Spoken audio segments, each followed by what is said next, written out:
सर्वांना नमस्कार. मिलन अभी आधा अधूरा आहे या स्टोरीचे 6 एपिसोड यापूर्वीच अपलोड केलेले आहेत. कृपया ते सगळे एपिसोड ऐकण्यासाठी आपल्या चॅनलला भेट द्यावी. आता असेच आणखीन काही दिवस गेले. राहुलला सपनासाठी वेळ मिळत नव्हता आणि ती त्याला तोच बहाणा करून रोज दूर ढकलायची आणि माझी शपथ घातली आहे मी तुम्हाला, ती मोडायची नाहीच असं सांगायची. राहुल म्हणायचा, सपना आपण नंतर जाऊया ना हनीमूनला, आय प्रॉमिस मी तुला घेऊन जातो, पण प्लीज मला जवळ येऊ दे. आणि सपना म्हणाली, राहुल तुमचं ना तुमच्या बायकोवर प्रेमच नाही. इथे मी धडपडते आपले स्वीट मेमरीज तयार करण्यासाठी आणि तुम्ही आहात की जाऊ दे असं म्हणून ती चिडायची आणि राहुलचा नाईलाज व्हायचा. तोपर्यंत बराच वेळ गेला आणि सपनाला दुसरं काहीतरी कारण तयार ठेवण्यासाठी वेळ मिळालाच. राहुल खूप नाराज असायचा. रोहित हे बघायचा आणि आता त्यालाही वाईट वाटायचं. रोहित आता शेवटी नाईलाजानं राहुलकडे ऑफिसमध्ये गेला आणि म्हणाला, दादा काय काय काम आहे ते मला समजावून दे, मी 8 दिवस हे सांभाळू शकतो, तू फिरायला जा. आणि हे ऐकलं तसं राहुलला खूप आनंद झाला. जे काम इतकी वर्ष मल्हाररावांनी सांगून झालं नाही ते आता बहुतेक सपनाच्या या अटीमुळे होतंय असं त्याला वाटलं आणि त्याला सपनाला खूप खूप थँक्यू म्हणावंसं वाटलं. त्याला थोडीशी वाट बघावी लागली, पण रोहित आता लाईनवर येत होता. हेही काही कमी नव्हतं आणि वाईटातून चांगलं होतं ते असं त्याला वाटलं. आणि आता राहुलनं मल्हाररावांना फोन केला आणि म्हणाला, बाबा गुड न्यूज आहे, आपला रोहित आज कारखान्यावर आला होता. आणि मल्हारराव खुश होऊन म्हणाले, अरे काय सांगतोस काय, देव करो आणि त्याला सद्बुद्धी मिळो, पण हा चमत्कार झाला कसा. आणि आता राहुलनं त्यांना लाजत लाजत सगळं सांगितलं आणि मल्हारराव म्हणाले, अरे वा, म्हणजे आता सगळं चांगलं होणार, तू त्याला सगळं शिकव. आणि राहुल जरी तू पुन्हा आलास ना फिरून तरी त्याला अर्ध काम वाटून दे आणि त्याला सांग ठणकावून की तू सुद्धा हे सांभाळायचं आहे, म्हणून तू सुद्धा या प्रॉपर्टीचा मालक आहेस. आणि आता राहुलनं त्याला कामं शिकवायला सुरुवात केली. सगळं समजावून दिलं, सगळीकडं फिरवलं. एका कारखान्याचा प्लांट फिरायचा म्हणजे आणि प्रत्येक सेक्शनकडे लक्ष द्यायचं म्हणजे खूप जिकिरीचं काम होतं. खूप फिरावं लागायचं. सूर्यवंशींची मालमत्ता काही कमी नव्हती आणि आज रोहितला कळत होतं की आपल्या वडिलांनी आणि मोठ्या भावानं किती मोठा व्याप करून ठेवला आहे. आणि आता रोहित थकला आणि 3 वाजताच म्हणाला, दादा आता घरी जाऊया का. राहुल हसला आणि म्हणाला, रोहित थकायचं नाही, चल तुला आपल्या फार्मवर घेऊन जातो. आणि त्या फार्ममध्ये ज्या शेतीची फळं पिकतात, ज्या भाज्या होतात, त्यापासून आपण काय काय प्रोडक्ट करतो त्या फॅक्टरीमध्ये सुद्धा आपल्याला जायचं आहे अजून. रोहितने आता त्याला हात जोडले आणि म्हणाला, दादा उद्या नको ना आज प्लीज. आणि राहुल म्हणाला, ओके उद्या फ्रेश मूडमध्ये जाऊया फॅक्टरीमध्ये आणि फार्ममध्ये. आता राहुल इतका दमायचा तितकाच आज रोहितसुद्धा दमून गेला आणि त्याला कळलं की आपला भाऊ किती काम करतो. मग दोघेही घरी आले आणि रोहित म्हणाला, मला भूकच नाही, मला झोपायचं आहे. तरीही जानकीनं त्याला जेवायला आणला. मग आता दोघेही आल्या जेवायला बसले. जानकी आणि सपना त्यांना कौतुकानं वाढत होत्या. सपना दोघाही भावांच्या मध्ये बसली होती आणि दोघांनाही वाढत होती. रोहित आता नको म्हणतच नव्हता, कारण तो खूप थकला होता. पटकन जेवण करून त्याला झोपायचं होतं आणि सपनाला ते बघून छान वाटायचं की तो तिच्या हातून खातोय. आणि मल्हारराव म्हणाले, जानकी रोहितला आणखीन जेवण वाढ, छान झोप लागली पाहिजे बघ त्याला. आणि रोहितने पोटावर हात ठेवला आणि ताटाला आडवा हात लावून म्हणाला, नको आई, मला काही नको, दादालाच वाढ, दादा किती काम करतो रोज, आज कळलं मला. आता मल्हारराव जानकीकडे बघून हसले आणि राहुलसुद्धा हसायचा. आणि आज रोहितला इतका कंटाळा आला होता की त्याला प्लेट धुवायचं सुद्धा जीवावर आलं होतं आणि तो उठून गेला. राहुल त्याच्या या अवस्थेला खूप हसायचा. आणि राहुल म्हणाला, रोहित अरे थांब ना, स्वीट तरी खा, तुझ्या आवडीचं आहे. आणि रोहित म्हणाला, नको दादा, मी खूप दमलोय आणि उद्या पुन्हा जायचं आहे ना ऑफिसला. आणि तो जाऊन झोपला. दरवाजा तसाच उघडा राहिला. राहुल त्याच्या पाठीमागं गेला, त्याच्या केसातून हात फिरवला आणि त्याच्या अंगावर प्रेमानं ब्लँकेट घातलं. आणि म्हणाला, माझ्यावर इतकं प्रेम करतोस की माझ्या सुखासाठी तू तुझा हट्ट सोडलास. I love you Rohit. आणि तोही झोपायला गेला. आणि आता जानकी समोरच होती, त्यामुळे सपनाला प्लेट घेता येतच नव्हती रोहितची. मग तिने दोघांच्याही प्लेट ठेवूनच दिल्या. आणि जानकीच्या इतक्या दिवसाच्या लक्षात येत होतं की सपनाला राहुलच्या प्लेटमध्ये खायचंच नाही. आणि आपली ही प्रथा आपल्या सुना पाळणार नाहीत म्हणून ती दुःखी झाली. आणि मल्हारराव तिला म्हणाले, का ग जानकी नाराज दिसतेस? अगं मी तर आज किती खुश आहे, मी उलट डबल जेवलो आज. आणि जानकी म्हणाली, ते झालं हो, शेवटी राहुल आपल्या रक्ताचा आहे, कधी ना कधी तो ऐकणारच. पण सपनाचं मला काही कळतच नाही हो. आल्यापासून एकदा सुद्धा तिनं राहुलच्या प्लेटमध्ये नाही खाल्लं. आणि मल्हारराव म्हणाले, जानकी हे तू करतेस माझ्या प्रेमापोटी. लग्न झाल्यापासून जेव्हा जेव्हा आपण एकत्र असतो तेव्हापासून तू हे पाळतेस. पण अगं, हल्लीच्या मुलींना असं बंधन नको करूस. त्यांना प्रथा पाळायला आवडत नाहीत. नवरा म्हणजे मित्र असतो असं त्यांच्या डोक्यात असतं. आपल्यासारखाच नवरा बायकोंचं नातं एका उच्च लेवलला असतं. तो काळ वेगळा जानकी, आणि तो काळ गेला. इथं बरोबरीचा जमाना आहे, समजलं? त्यामुळे तू असल्या अपेक्षा सुनांकडून ठेवू नकोस.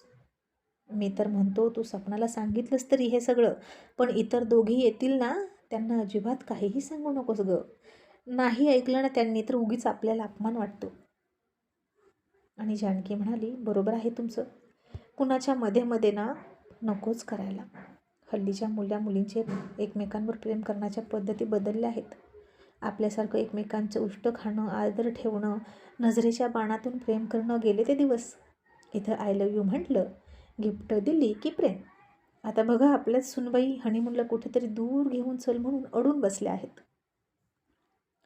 आणि मल्हारराव म्हणाले, अगं पण तिच्या याच हट्टामुळे रोहित लाईनवर येतो हे विसरू नकोस. राहुलला वेळ मिळे ना, आणि म्हणून रोहित त्याला वेळ मिळावा म्हणून काम शिकतोय. सुनबाई हुशार आहे बरं का, स्वभावानंही छान आहे म्हणायचं. जानकी म्हणाली, ती छान आहे, पण आपला राहुल खुश नाही. अजून ते दोघे एकत्र नाही आले. सुनबाईची इच्छा आहे की फिरायला जावं, आणि म्हणूनच रोहित जातोय सगळीकडे लक्ष घालायला, राहुलला फिरायला जाण्यासाठी वेळ मिळावा म्हणून. माझी मुलं ना राम लक्ष्मणासारखी आहेत. आता सुना तेवढ्या चांगल्या मिळाव्या, सगळ्याच्या सगळ्या, म्हणजे भलं होईल. आणि आता सपनाला हे कळलं की रोहित काम शिकतोय, राहुलला वेळ मिळावा म्हणून. आणि तिला राग आला. आणि ती म्हणाली, भावासाठी तू इतकं करतोस का? पण माझ्यासाठी काहीही करू शकत नाही ना तू? ठीक आहे, तू कर तुझे प्रयत्न, मी सुद्धा ऐन वेळेला माझे पत्ते ओपन करेन आणि तुझ्या सगळ्या प्रयत्नांवर पाणी टाकेन.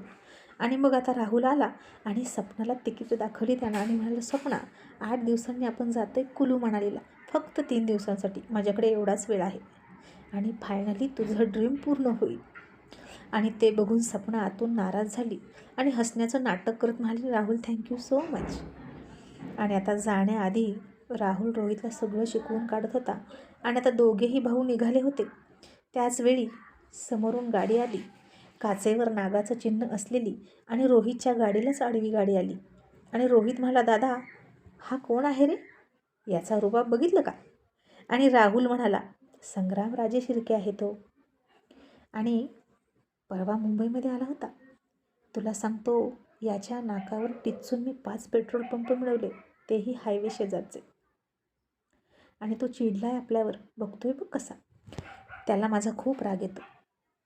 आणि रोहित म्हणाला, असं का? मग त्याला दाखवू का गंमत?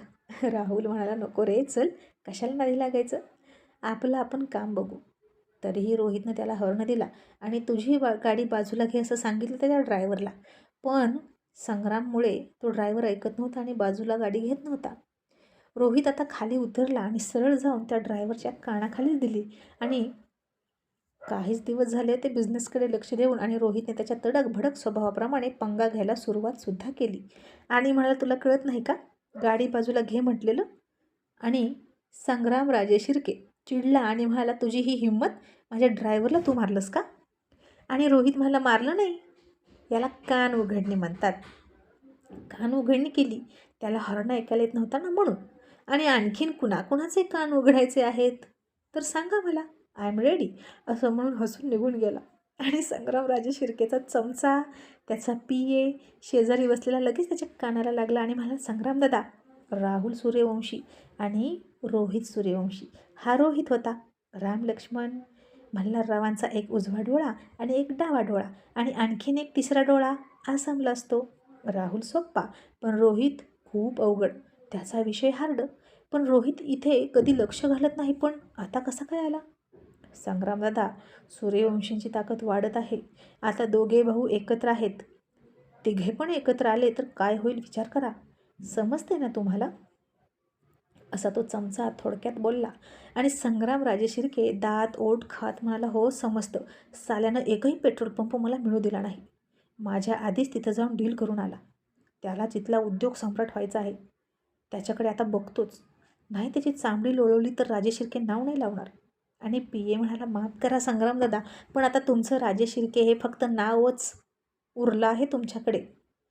त्यात काहीच उरलं नाही, कारण सूर्यवंशींनी तुम्हाला शून्य करून टाकलं आहे. अहो, कारखाने त्यांचे, पेट्रोल पंप त्यांचे, दूध डेऱ्या त्यांच्या, पतपेढ्या त्यांच्या. मग तुमचं काय आहे? काहीच नाही.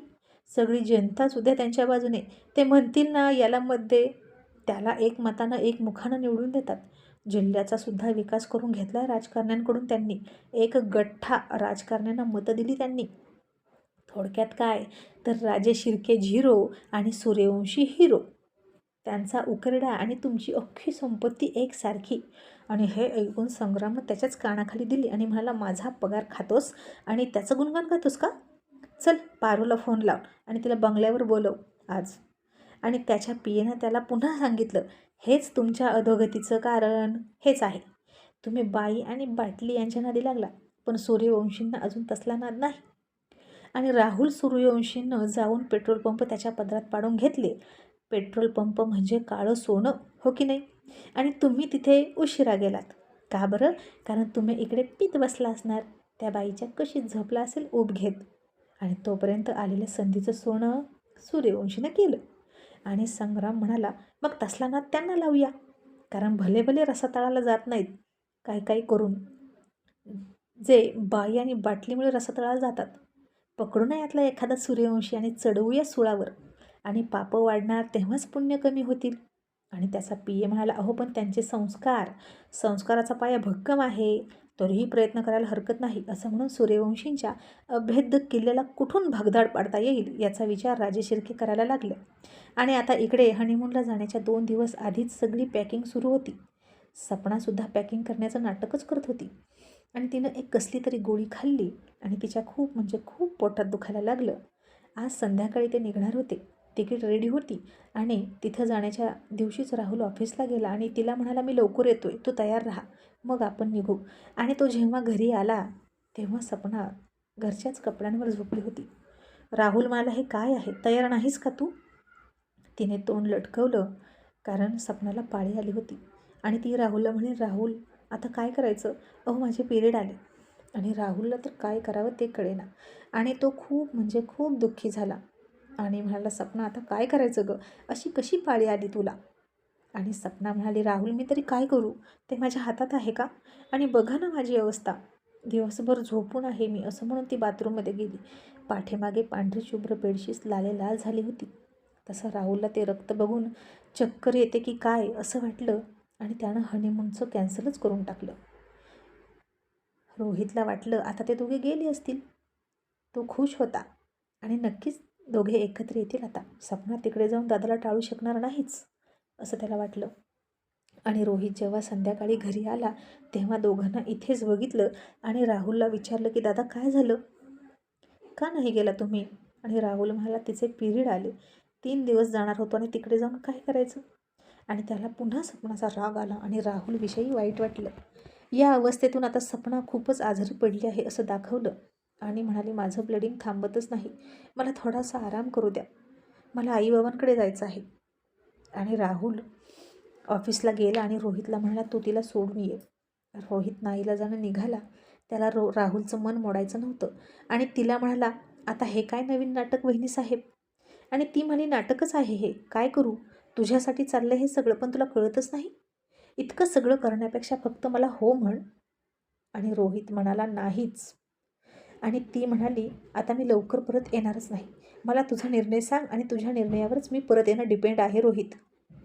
आणि सपनाला त्यानं सोडली. सपना गेली आणि आता कोणीच काही म्हटलं नाही तिला. ती निघून गेली. राहुलसुद्धा कामामध्ये गुंतला. काही दिवस आता हे हनीमून वगैरे विसरूनच जाऊया असं त्यानं ठरवलं. होणाऱ्या गोष्टी वेळ आल्या की होतील. आता कॉलेजच्या सुट्ट्या लागल्या होत्या. रोहित राहुलला म्हणाला, दादा मी आता ऑफिसला नाही आलं तर चालेल का? आणि राहुल म्हणाला, असं कसं? तू बघतोस ना, तू भार सांभाळल्यापासून मी रिलॅक्स आहे आणि मला बाहेर लक्ष देता येतं रे. रोहित आता पाऊल मागे घेऊ नकोस प्लीज. लग्नाबाबतीत तुझा जो काही निर्णय असेल तो तुझा असेल. मी इंटरफेअर करणार नाही. आणि ऑफिसला सुद्धा तू स्वतः होऊन आलास माझ्या प्रेमापोटी. मी तुला कधीच काही मागितलं नाही, कधीच तुझ्यावर माझी मतं लादली नाही. पण बेटा माझं एवढं ऐकशील ना? आपल्या मोठ्या दादाचं ऐकशील ना? येशील ना ऑफिसला? आणि रोहित इमोशनल होऊन म्हणाला, ठीक आहे, पण दादा कॉलेज सुरू झालं की मी तिकडे जाणार. आणि राहुल हसून म्हणाला, ठीक आहे, पण कॉलेजनंतर तुला यायचंच आहे, लक्षात ठेव. आणि आता इकडे बघता बघता असेच भरपूर दिवस गेले. राहुल पुन्हा कामामध्ये गुंतला. त्याला सपनाची कमी आठवण यायला लागली. कधी मध्ये एखादा फोन व्हायचा आणि तिकडं जाऊन सपना रिलॅक्स होती. आणि राणीचं लग्न जमून खूप दिवस झाले. राणीचा 12वीचा रिझल्ट लागला. तिला चांगले मार्क्स पडली. तिला BComला ॲडमिशन घ्यायचं होतं, पण तिची आई ॲडमिशन घेऊ देत नव्हती. आता लग्न जमलं होतं, नको जायला असं म्हणाली. आणि एक दिवशी राणीच्या मनासारखं घडलं आणि तिच्या आईच्या मनाविरोधात घडलं. पाहुण्यांचा निरोप आला, आम्हाला दुसरीकडून 15 तोळे मिळालेले आहेत. तुमचे 10 तोळे जमता जमता आयुष्य निघून जायचं माझ्या मुलाचं, म्हणून आम्ही हे लग्न मोडतोय आणि दुसरीकडे जुळवतोय. तुम्हाला आम्ही संधी दिली होती, पण ती तुम्ही वाया घालवली आणि हे लग्न मोडलं. म्हणून राणीची आई खूप नाराज झाली. राणी मात्र खुश झाली. आता हे काय तिच्या लग्नाचं वय होतं का? नाहीच. आणि तिने कॉलेजात ॲडमिशन घ्यायचं ठरवलं. आणि राणीची आई राणीच्या पत्रिकेत काहीतरी दोष आहे म्हणून गुरुजींना दाखवायला गेली. आणि गुरुजींना म्हणाली, गुरुजी माझ्या राणीचं लग्न तरी होईल की नाही सांगा हो. कोणी तिला पसंतच करत नाही. पसंत केली तर काहीतरी आडकाठी इथे येते बघा. गुरुजींनी आता बराच वेळ राणीची पत्रिका तपासली आणि ती वाचत असता असता त्यांच्या चेहऱ्यावर आश्चर्य पसरायचं. तशी राणीची आई काळजी करायची. आणि गुरुजी म्हणाले, अहो कशाला काळजी करताय? राजयोग आहे तिच्या नशिबात. पुढच्या 2 महिन्यात सगळं चांगलं होईल बघा. राणीची आई म्हणाली, गुरुजी खरंच सांगताय का राजयोग म्हणजे? गुरुजी म्हणाले, मी खोटं कशाला बोलू? अहो तिची पत्रिका सांगते, खूप मोठ्या घराण्यामध्ये लेक जाणार आहे तुमची. पती सुखसुद्धा उत्तम आहे तिच्या नशिबात. सौभाग्याची रेषा दीर्घ आहे. काहीही काळजी करू नका. आणि राणीची आई तर आता खूप हरकून गेली. घरी गेल्यानंतर राणीवरून तिने मीठ मोहऱ्या उतरून टाकल्या आणि तिचा मूड बघून राणी म्हणाली, आई ही शेवटची फेरी आहे गं, मला घेऊ दे ना ॲडमिशन BComला. आणि राणीची आई तिचं भविष्य कळल्यासारखं म्हणाली, नाही 2 महिन्यात तुझं लग्न होणार आहे, आता कॉलेज कॅन्सल. आणि राणी हिरमुसली.